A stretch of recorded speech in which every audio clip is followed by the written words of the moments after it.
I've wined and dined with kings and queens, and I've slept in alleys and dined on pork and beans.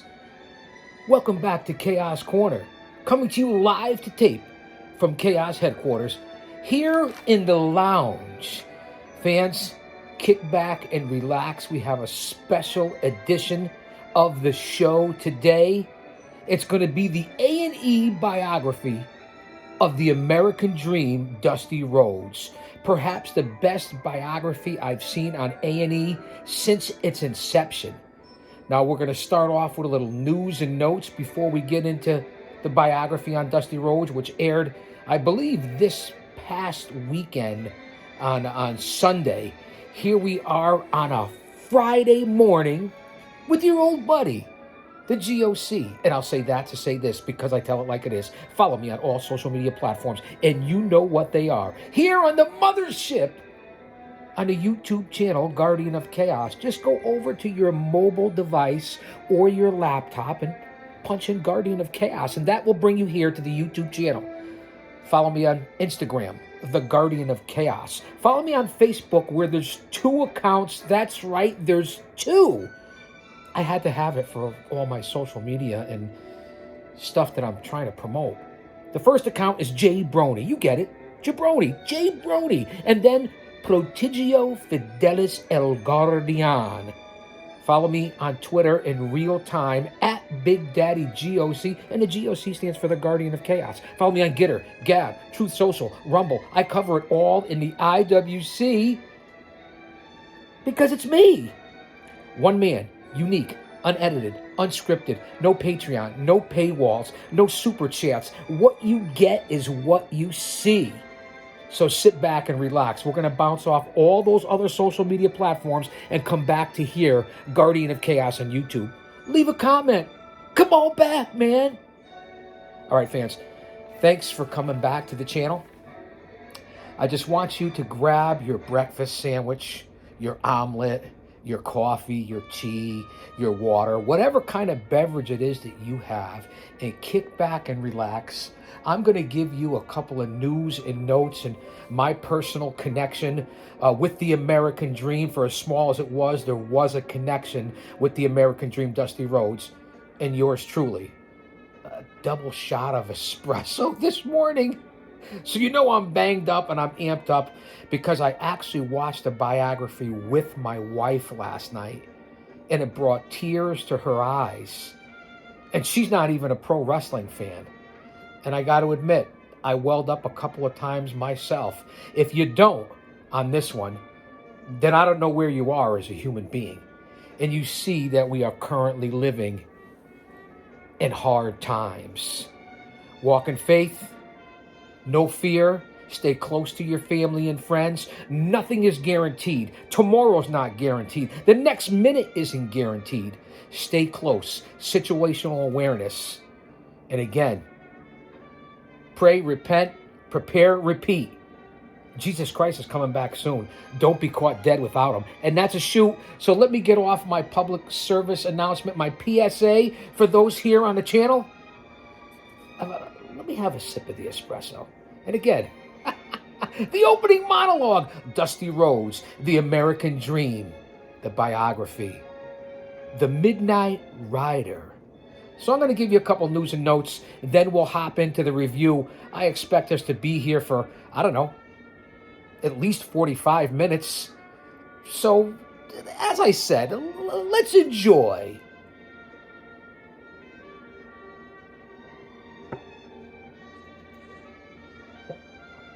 Bing, bing, bing. All right, fans, just a couple of news and notes. As I gave you probably one of the most famous quotes by the Dream to begin with, talking about dining with kings and queens and eating pork and beans. So let me see what I did gather together before we got into, because there's a personal connection, an odd kind of coincidental, I guess, thing between myself, my personal life, my family, and then the dates on Dusty Rhodes. Dusty Rhodes was born on October 11th, 1945. My oldest daughter, Brittany, was born on October 11th, the same day as Dusty Rhodes, as far as the October 11th, but she was born in '87. Dusty Rhodes also passed on the 11th of June in 2015. My oldest daughter, Brittany, passed on the 11th of January, 2015. My mother, also passed on the 11th of April, 2015. Look at the ironicy, if that's even a word, or coincidence, ironic, destiny. I don't know what you want to call it, but Dusty was born on October 11th. My oldest daughter was born on October 11th. Dusty passed on the 11th in 2015. My daughter passed on the 11th in 2015. My mom passed on the 11th in 2015. So just some coincidence and certainly just something that I found very interesting in the number 1111. And I even have it tattooed here on my forearms in honor of my daughter. So I just found that to be really, really strange. And then, of course, I had a personal relationship with Dusty. In the early 2000s, when Dusty was running Turnbuckle Championship Wrestling or Turnbuckle Entertainment, I must have called Dusty 15 or 20 times throughout a year or two stretch, talking on the phone, leaving messages, and then talking to him personally and trying to get booked at Turnbuckle, because that was getting towards close to the fourth quarter of my managerial career in pro wrestling. So to be able to talk to Dusty and try to get booked and send him my promo tapes, and to be able to pick to his brain and talk to him, and then to be able to be on the same events, the same shows.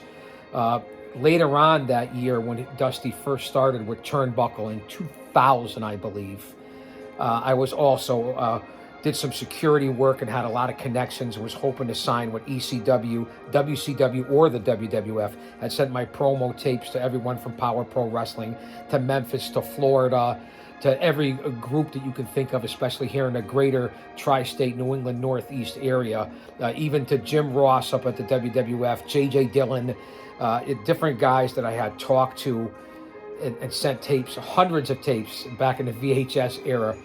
So it was funny that at the ECW pay-per-view Living Dangerously, I got to talk to Dusty backstage.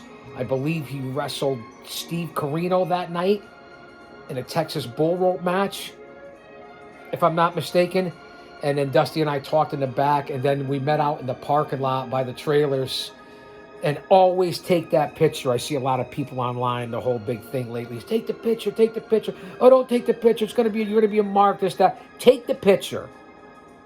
That's all we have after people are gone, is your memories, photos, pictures, videos. Come on, guys, take the picture. So I got to snap a couple of photos with Dusty and talk to him further, and then to lead into the conversations. It really was something. And then a few years later, I believe in '03 or '04, it might have been, in New York, in the baseball stadiums up at Wappingers Falls, I was on the same event with Dusty, and again, got to talk to him backstage and in the locker room, and to see him wrestle Kamala that afternoon in the rain, and just to hear the Allman Brothers Midnight Rider, really just unbelievable. Still sends chills down my spine. And then to be able to, that day I managed King Kong Bundy against Sergeant Slaughter. Jerry King Lawler was on that show, Al Snow, Chris Candido, my old buddy Kurt Adonis from the Indies. So what a show. And so from that stretch and period, and then as a young man in my late teens, early 20s, and even as a young boy, to see Dusty in his first appearances in the WWF in the 70s, and his legendary a trilogy that I covered here on the channel with superstar Billy Graham was unbelievable. And then, of course, I was a big fan of Rhodes and Murdoch, and then in the late 80s, 88 or 89, when I was traveling with my buddy Lenny, who was very tight with the Samoan SWAT team. Samu and Rikishi, when we were traveling in Baltimore, Virginia, and with Freebird Michael Hayes, and got to hang out with Ron Simmons and Butch Reed and Jack Victory and Sting and Lex Luger, and got to meet Murdoch as well. Just an introduction, no breaking bread. Although we went out afterwards, myself, Jack Victory, the Samoan SWAT team, Doom, Butch Reed and Ron Simmons. What a night to behold, and then traveling the next day. That's another story for another time. I'll be here forever because we're here to cover Dusty Rhodes, the biography, a guy who's on my Mount Rushmore of pro wrestlers. But I just wanted to give you the personal connection here, the first 10 or 15 minutes of my personal history as over 50 years as a fan, an agent, a scout, studying the video, a mark. That's right, I said it, a mark. We're all marks. We're all fans. And of course, my over 3 decades as a pro wrestling manager and still in the business today at my home and my family at Paradise Alley Pro Wrestling. Just unbelievable. It really is, and the experience of a lifetime. So I wanted to relay that and just give you the quick notes before we go to the biography, which is going to cover all of this. That Dusty was obviously a top-notch performer. He's the kind of guy you'd sit with at a diner or in a pub or a restaurant or a bar or at a softball field, go out and play a doubleheader in softball on a Sunday afternoon or something like that, and then have a couple of pops with him in the parking lot. He was the common man. Although I get how people feel about that when he came to the WWE. He was in his early 50s at that point. He was still making money. That's what it's all about. And speaking of making money and how far he was back, Dusty made his debut in 1967. He also played right here in the greater New England tri-state Northeast area, in the Constitution State. He played football, semi-pro football. The Hartford Charter Oaks. Big connection here locally. So 67 debut, again, here in this area for big-time wrestling out of Boston, Massachusetts. So although Dusty, West Texas State University, West Texas State A&M or whatever it is today in 2023, and it's going to be a scorcher here these last couple of days in the Northeast. It really is crazy how the weather is out there, but that's another story for another time. We know that great grappler, the way he looked, he sold it. He was, whether you were black, white, Hispanic, male, female, it didn't matter. He reached out to kids, adults, Southern Baptists. As I said, West Texas. He was a booker, a trainer, the American dream for the 70s and the 80s, especially. And he identified with all races, creeds, colors, cultures, religions. That's what we're missing today. That's what Dusty did. And he's not, even as he went on to his final days in 2015. 3-time NWA World Heavyweight Champion.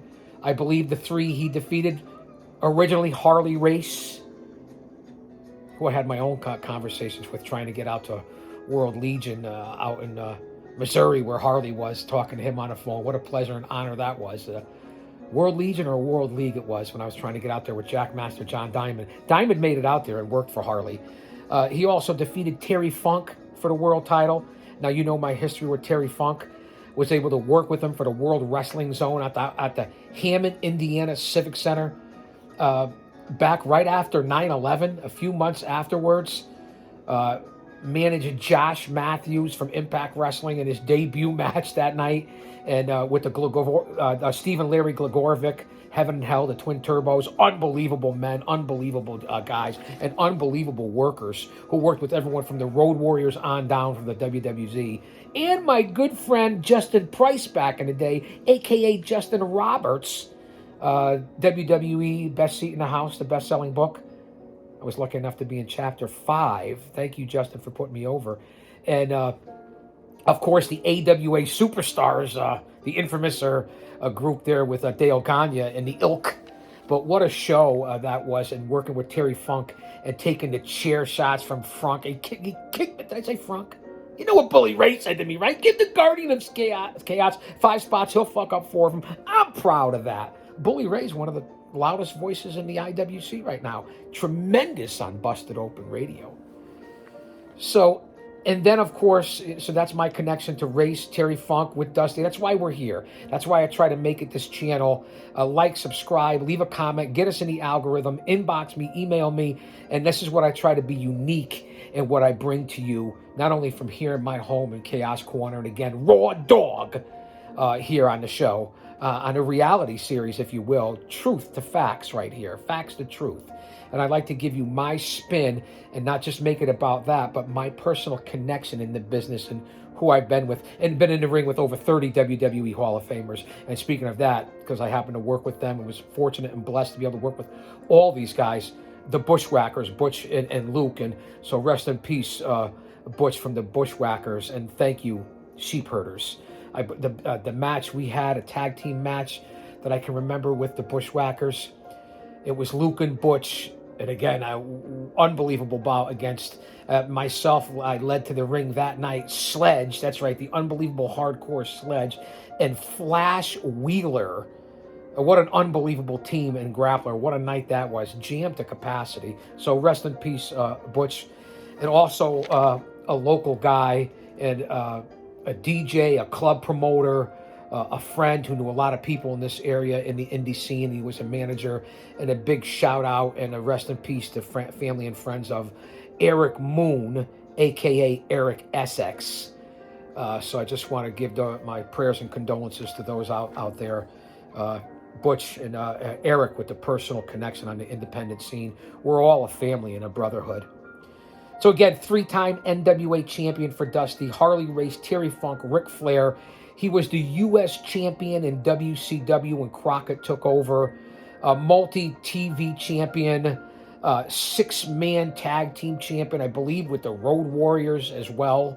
Multi-time tag team champion, inducted into the 2015 class of the WWE Hall of Fame. And again, 2015, a bittersweet year for me personally. And was also, I believe, in the 90s, inducted into the WCW Hall of Fame. I'm not sure about that, but I believe so. So the different news and notes that we have on Dusty. Let me see what else I have here. The Bull of the Woods, if you will. The Bull of the Woods, Dusty Rhodes. As we continue here, we're almost 20 minutes in. I might split this up into, I'll do the news and notes here in my opening monologue, and then the second part will be the actual breakdown and a live watch along. You can go to A&E. You can start it when I do. I'll say 1, 2, 3, go. We'll try to get past the commercials and all that. And no copyrights or anything like that. There'll be no sound, minimal, and we'll watch the Dusty Rhodes biography together. So basically a quick breakdown for Dusty. You know, he appeared all over the world. Like I said, debuted in 1967. I believe his last bout, people think it was in the WWE. I believe it was in Florida Championship Wrestling, but I'll get onto that. I might have it written down here somewhere. So here's a quick breakdown of his career. 67 debut. I already said that. I repeat. And I'll say that to say this because I tell it like it is. In the NWA, roughly from 1974 to 84, mainly, all the different territories, especially in Florida and Florida Championship Wrestling. Jim Crockett Promotions from 1985 to 1989. We know what he did with the Great American Bash and War Games and Bunkhouse Stampede, one of the most creative minds in the world, and what he went on to do in NXT and especially with the female grapplers. I mean, Dusty did it all as far as that when his career was over, and he really made money. What they were making back then, and his feud with the Four Horsemen and Ric Flair and all the stuff that went on in the parking lot attack, the Atlanta and Omni, the Carolinas, the Bash, really, Starrcade. Dusty was responsible for all that, and they made money, man. So Jim Crockett Promotions, 85 to 89. The WWF from 1989 to 1991. But remember, he debuted in the WWF in the mid to late 70s. He returned to WCW and ECW from from 91 to 2001. Again, I tell you about the pay-per-view Living Dangerously and the Northeast shows and Turnbuckle and my connection with Dusty. Again, I can't thank you enough. And then Turnbuckle Championship Wrestling, 2000 to 2003 roughly. And then in the Indies, again, I'm grateful for all those years, from 2003 to roughly 2006. He returned to the WWE, not the WWF, from 2005 to 2015. Remember all the polka dots and everything when he first came back, and they thought it was a slap in the face and an insult? Dusty made it work, whatever you gave him. Am I right? Come on, man. I got to run to keep from hiding, and my soul, I'm not hiding. I got one more silver dollar, but I'm not gonna let them catch me, no. Not gonna let them catch the Midnight Rider. Do-do-do-do-do-do. Do-do-do-do-do-do. Now, this is karaoke, YouTube. Don't hit me in the algorithm. This is no copy strikes, no copyrights, none of that. I'm just singing karaoke here. And then Dusty went to TNA. Let's not forget his time in TNA, although briefly, 2003 to 2005. And then again, I said his return in the WWE from 05 to 15. And then we're talking about the polka dots, and we know how much Tommy Dreamer loves him and imitated him, and the salutes to him and different things that grapplers have done over the years. Nobody probably had more of an impact in this fucking business than the American Dream, Dusty Rhodes. Obviously, I always say obviously, he worked for WCCW, World Class Championship Wrestling, the Georgia Territories, Florida, Mid-Atlantic, New Japan, Central States, big time where he debuted, Northeast Wrestling, all the NWA territories, again, spanning unbelievable the Bull of the Woods, if you will. I don't do good Dusty imitations, so I'm not going to try.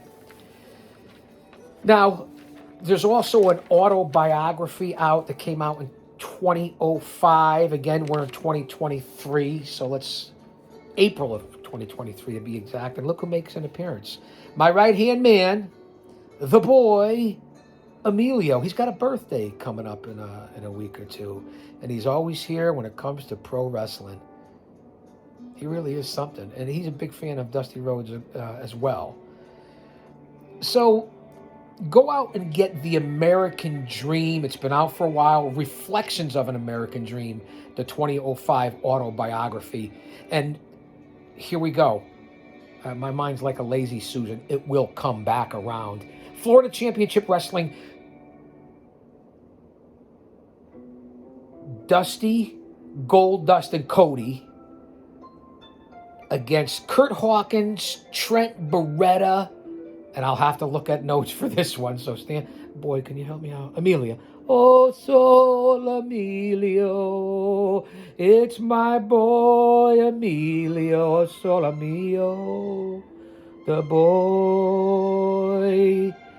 He's something. He's a savage. Kurt Hawkins, Trent Beretta, and Kalen Croft. I'm as confused as a baby at Hooters.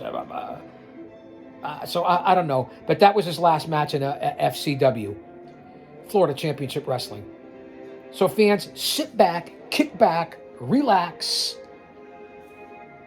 I'm going to hydrate. I'm going to finish some espresso. We are almost 25 minutes in here on Chaos Corner, live to tape. Wait.